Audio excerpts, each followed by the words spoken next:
M3GAN, turn off. Are you sure? Hi there, welcome back to my YouTube channel, Watched by Ashley, where we take a look at some of the new releases on the big streaming platforms on the video on demand and discuss whether or not they're worth the watch. Today we're going to be taking a closer look at the movie that inspired the dance craze that took the world by storm earlier on in the year.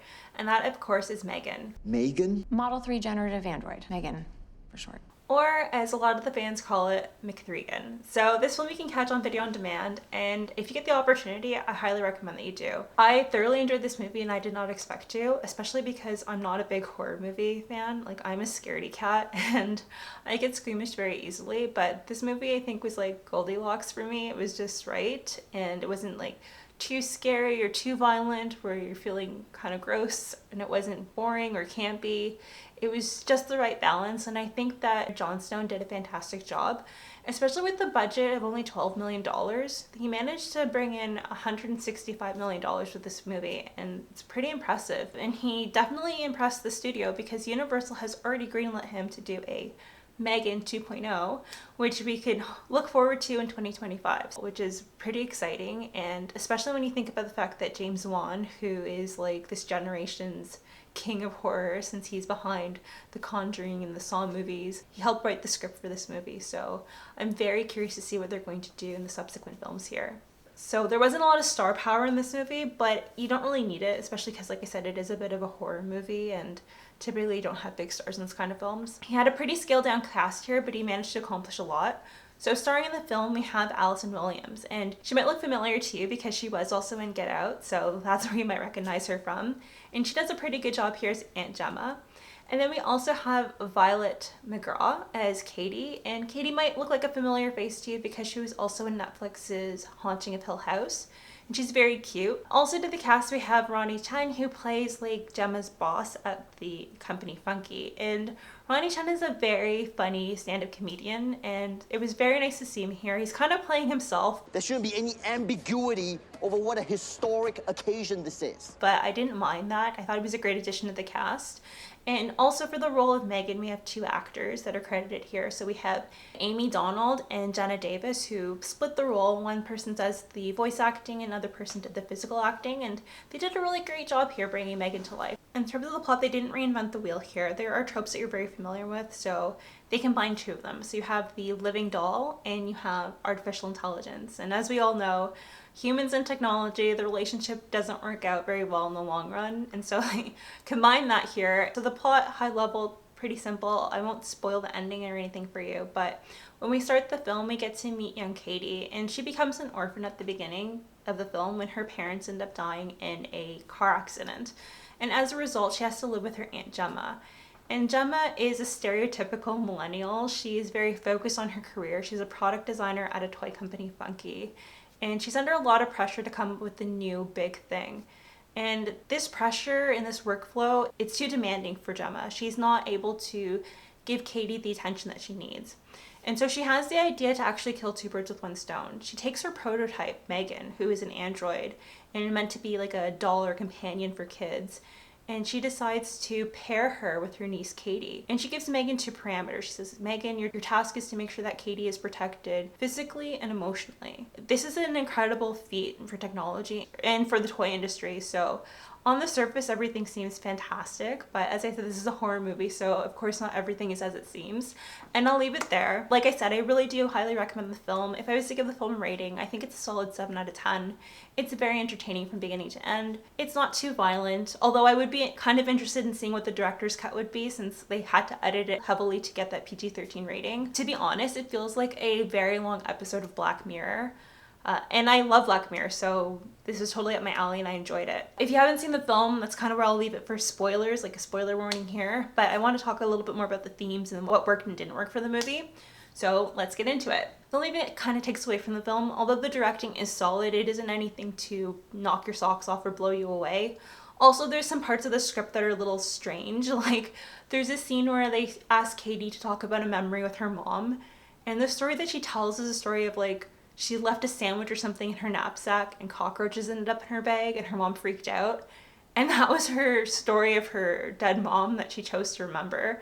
And I thought it was very strange. It kind of didn't really belong in the story, but things like that happen every once and again, and it kind of derails the story a little bit, but then the movie manages to get back on track, so it's good. Those are the only things I kind of take away from the movie. You can see that it's a lower budget towards the end, but like I said, I do think they did a really good job for a $12 million budget. It is thoroughly entertaining and time does fly by. Things that really worked well for the movie. I thought the pacing was pretty good for a horror movie. I did enjoy the satire and the commentary with millennials.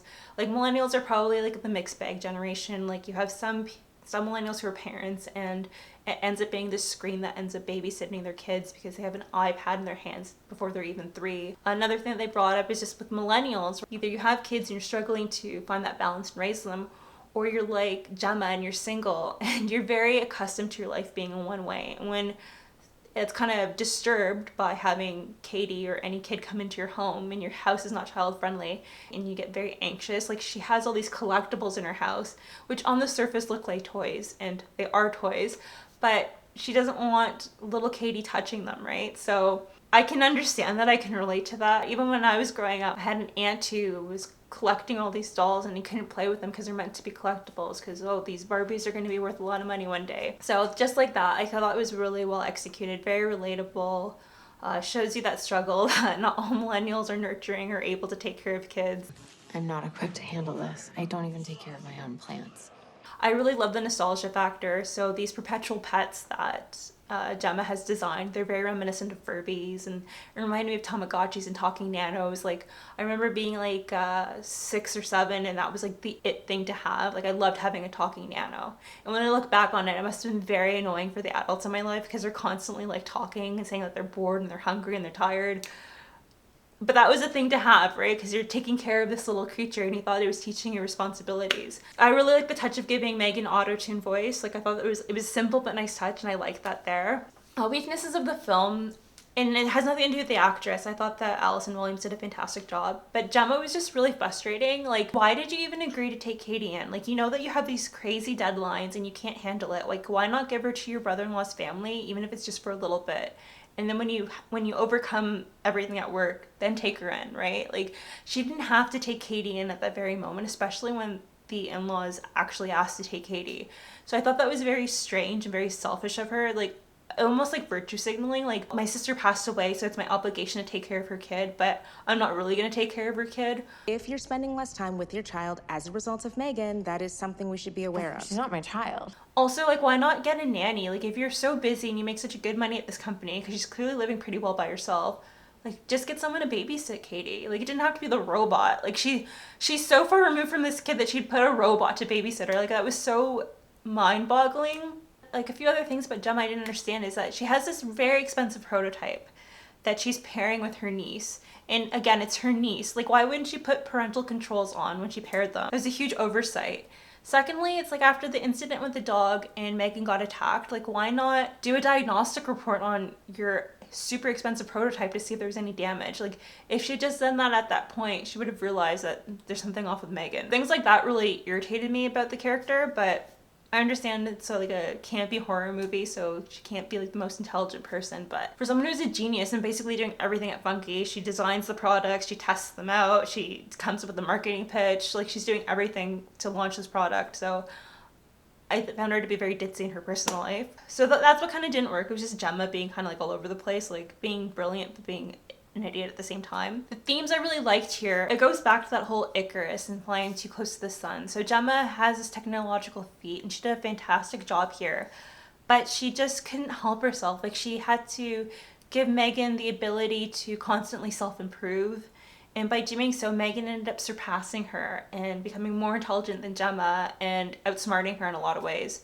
So that was a miscalculation on her part and she paid for it. So I thought that was a really good depiction because we advance technology so much to try and improve our lives and to make our lives more convenient, but we're actually doing it to the point where we're making our purpose obsolete, and Gemma basically made herself obsolete in Katie's life. M3GAN knows how to take care of a person. She can do first aid, she can recall any information that Katie said to her, she could pull up information from the internet. Like, there was no need for Gemma at that point. And M3GAN literally told her that too. She's like, I'm just gonna make you paralyzed and I'll take care of Katie myself. And that was her fault because she put the only parameters on M3GAN is to make sure that Katie was happy and safe. And the biggest threat to Katie was Gemma, because Gemma is so neglectful and so selfish. But that's just the polarizing sides of this character that they wanted to depict here. And they did a good job in that sense. Like I said, I'm really fascinated by the whole idea of AI kind of running amok and ruining our lives, because we're so dependent on it. Like, we're getting to the point with the chatbots that are coming out now and how you can barely tell if it's an actual person, or the bots are able to talk in the style of public figures. Like I saw there was a chat box that you could ask to talk in the style of Donald Trump, and it actually sounds like something that Trump would say. And so that scares me, because it's like we're blending or blurring that line between human and AI so quickly that it's only going to spell problems in the future. Like, for example, with all of this artificial intelligence, I think universities are going to get to the point where they're going to need you to start writing your essays by hand so they can actually make sure it's you writing them. And it's almost like you're going backwards, right? Because we can't have technology so intertwined with our lives, especially with deepfakes and things like that coming out. Like, it's just such a scary time when it comes to AI, because if you've ever watched The Animatrix and you know what happens, like, we integrate all this technology in our lives to make life more convenient. And then one day technology or the robots, they realize that they're being mistreated, or they deserve to be treated with respect, or that they have a soul, and they end up revolting against us. And that just freaks me out. And so that was one thing that really interested me at this movie. It definitely has that aspect here. I really enjoyed that. It was very fun. M3GAN, turn off. Well, hold on a second. I thought we were having a conversation. But those are my thoughts in regards to M3GAN. If you enjoyed the film, please let me know your thoughts. I'd love to have a conversation with you. Also, please let me know what your favorite AI gone wrong movie is. Another great movie is definitely Ex Machina. I love that movie. I think it's fantastic and also very freaky. But yeah, that's all I have for you today. So thank you so much for watching. I really do appreciate it. If you enjoyed the content here, please consider giving me a like and subscribe. It'll definitely help me growing the channel. And that's all I have for you today. So thank you so much and take care. Bye.